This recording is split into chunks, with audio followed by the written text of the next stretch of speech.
आजर सुना दाम को नहीं बड़ खबर आसला। अमेरिकीय डॉलर मजबूत हेबा एवं अशोधित तैलर मूल्य वृद्धि जोगु लोक माने एबे मुद्रास्फीति को नहीं चिंतित। एही कारणरू गत सप्ताह सुना मूल्य ह्रास पाइछि। तो जेतेबेले ईरान सहित युद्ध आरंभ होइथिला सेतेबेले सुना प्राय 1,60,000 टंका थिला। तथापि एमसीएक्स रे सुना मूल्य गत सप्ताह एक बड़ झटका पाइथिला।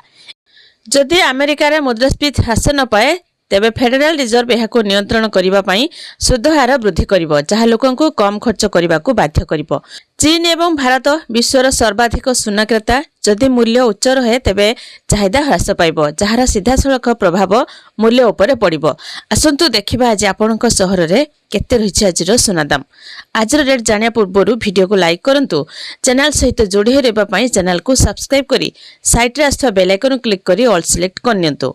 प्रथमे तो आज भारतीय बजार रे 22 कैरेटर सुनार मूल्य 10 ग्राम प्रति 1,34,900 टंका थिबा बेले 24 कैरेटर सुनार मूल्य 10 ग्राम प्रति 1,59,000 टंका रे रहिछि।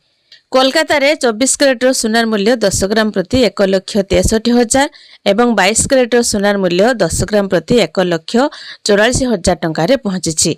सेहि भली ओडिशा राजधानी भुवनेश्वर रे 24 कैरेटर सुनार मूल्य 10 ग्राम प्रति 1,46,900 टंका थिबा बेले 22 कैरेटर सुनार मूल्य 10 ग्राम प्रति 1,33,000 टंका रे रहिछि।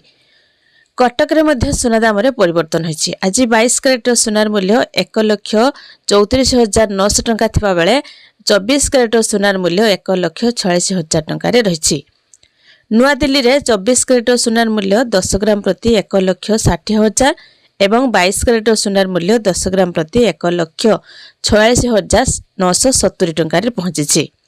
मुंबई रे आज 22 कैरेटर सुनार मूल्य 10 ग्राम प्रति 1,46,600 टंका थिबा बेले 24 कैरेटर सुनार मूल्य 10 ग्राम प्रति 1,63,000 टंका रे रहिछि।